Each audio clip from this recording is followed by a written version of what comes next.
This is Tank's Vlog, March 29th, 2019, wrapping up day in sports. Thursday was opening day. Baseball season is here.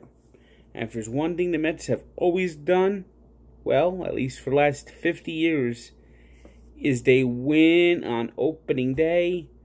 This year, no different. Mets now 38-12 since 1970 on opening day. That's better than any team, MLB, NHL, NFL, you name it.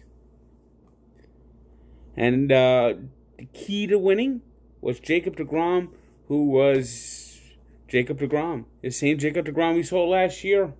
Picked right up where he started.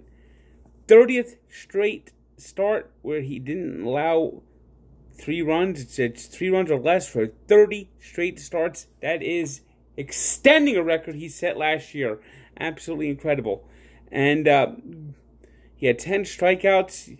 Wasn't his sharpest, but that's what Jacob deGrom is. That's what makes Jacob deGrom so great, is when he's not his sharpest, he battles. He battles.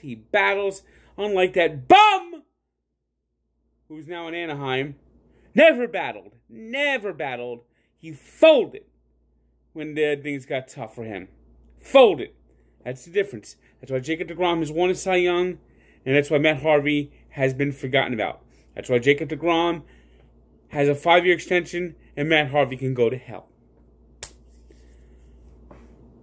A big part of the Mets' win was the offense was supplied by Robinson Cano. Getting to know you, getting to know all about you, getting to like the way you play. Yes, Robinson Cano didn't look too old to me today. First at bat, boom! Home run off of Max Scherzer. Later in the game, and added the second run the Mets scored. That was both runs scored on the bat of Robinson Cano. Professional hitter, sweet swing. And what's best is he made a key double play in the third inning after the Nationals had first and third, nobody out. deGrom strikes out Trey Turner and then gets a double play. Takes advantage that this is a double play that only Cano could turn. I mean, the Mets would not have made this play last year. That's the difference of Jacob deGrom last year not getting the support he needed. And then Edwin Diaz made his Mets debut, solid in the 9th inning. Seth Lugo did good in the 7th. Jeurys Familia, well, Wasn't awful. Made me a little nervous when he threw the first 3 pitches he threw were balls, but hey, he got out of it. Didn't allow a run. So there you have it. Mets get the 2-0 win over the Nationals, and we are off and running. Yankees played at the same time, and it was Luke feeling the force as he slammed a 3-run homer off of the center field batter's eye area as the Yankees spanked the hapless Baltimore Orioles 7-2. I saw the game there. Is it weird to me that the Yankees, who have retired every number between 1 and 10, have Adam Ottavino now? He found a loophole and got the one single digit that people forgot about. 0. It just looks weird seeing that 0 on a Yankee uniform. But he guys likes it. I guess if my last name began with O, I would want to consider using a 0 as a number 2. It was the Brewers 5-4 winners over the Cardinals. The Phillies beat up the Braves 10-4. And I like that Brewers Cardinal game 5-4. I think that could be your NLCS meeting. Tigers 2-0 winners over the Blue Jays. A good pitcher's duel as Jordan Zimmerman and Marcus Stroman both pitched well, but were not around for the decision. Dodgers bludgeoned the Diamondbacks. Record 8 home runs on opening day, highlighted by Jock Peterson 2 and Enrique Hernandez 2.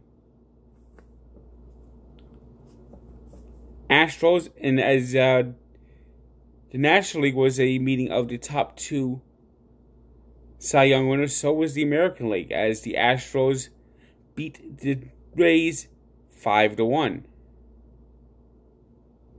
It was the Cubs 12-4 winners over the Rangers, 2 home runs from Javier Baez. Athletics blanked the Angels 4-0. Considering you put the O in Halo. It was the Padres 2-0 winners over the Giants. Twins beat the Indians 2-0. That seemed to be the popular score of the day. Rockies doubled up the Marlins 6-3. It's been 150 years of baseball in Cincinnati, and it was the Reds celebrating their traditional opening day, beating the Pirates 5-3. That was the same score that the Royals used to beat the White Sox 5-3. And the world champion Boston Red Sox went to Seattle, opened the season, and Chris Sale, no sale. Going out of business sale. 12-4 final. Mariners win that one. So there's your opening day scores. And now we can go back to the Sweet 16 March Madness. And we had the regional semifinals in the South and the West, where we saw, in perhaps the most exciting game of the tournament, Purdue beating Tennessee in overtime. Purdue built a big lead. Tennessee made a big comeback, took the lead, only to have Purdue rally to tie the game late. Then we had Gonzaga, just too much for Florida State, so the number 1 seed reaches the Western Final, and they'll play Texas Tech, who beat up on a just atrocious Michigan team. Michigan picked the wrong day to just absolutely, no other way to say it, Michigan shit the bed. Final score 63-44. And Virginia, the first number 1 seed to lose in the first round last year to a 16 seed, is now one step away from total redemption as they beat Oregon 53-49. They'll play Purdue for a trip to the Final Four, and Gonzaga will go against Texas Tech on Saturday. NBA, yes, the NBA is still going on as the Nets finally wrapped up that never-ending road trip, and now their playoff hopes are hanging by a thread. Just now a half-game lead for the wild card, for the a one-game lead, for the last playoff spot, as they finished a 7-game long road trip with a 123-110 loss to the 76ers. They need to come home and they need to start winning some games. It was the Raptors 117-92 winners over the Knicks. Knicks now 14-61. Pistons 115-98 winners over the Magic. Heat beat the Mavericks 105-99. All 3 of those teams are in the battle for that last spot. Rockets, red glare, beating the Nuggets 112-85. It was the Bucks over the Clippers 128-118.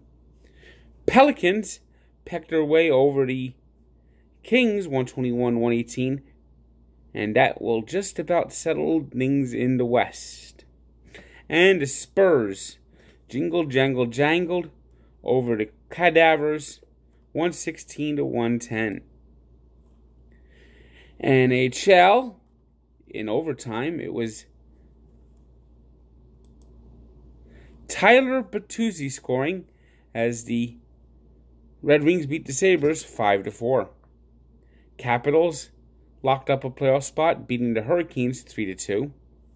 In a huge game for a wild card spot, teams battling for that last spot in the playoffs, the Blue Jackets hammered Le Canadien 6-2. Sacre bleu.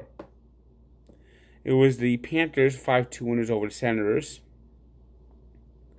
Islanders rallied to stun the Jets in Winnipeg 5-4. It was the Stars in a shootout over the Oilers 3-2. Canucks beat the Kings in a shootout 3-2. And the Sharks continue to absolutely sink, losing an 8th straight as they are beaten by the Blackhawks 5-4.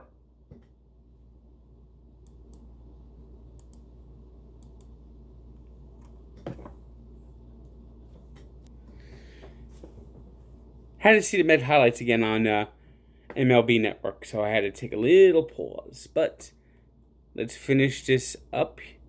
We got the, and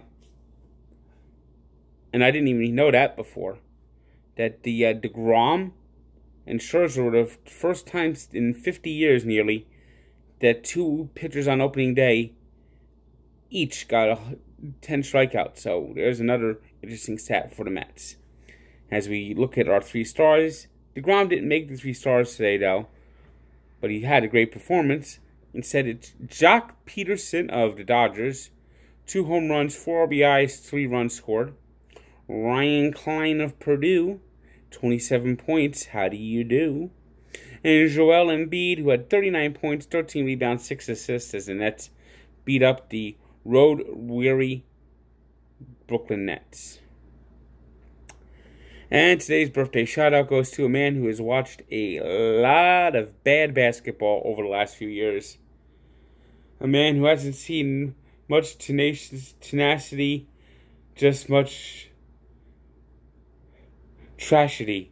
I'm talking about the man who's the poet who, yes, he does know it, Walt Clyde Frazier, who turned 74. And we take a look back to 1999, when UConn beat Duke in a NCAA championship game. That was both teams were very good that year, but Duke was expected to waltz all over the Huskies. We're a 9.5-point favorite. I guess he didn't notice that the Huskies only had lost 2 games that season. And UConn won its first national championship that day, led by Richard Hamilton, Khalid Al-Amin. So check out the full story at Barstool Sports and Sports Encyclopedia, where sports history lives. Good day, and don't forget, check out my MLB preview. I posted that the other day instead of a vlog last night. I did 4 videos on it, so you can check out either one of those through Barstool or YouTube. Either one is good. Good day.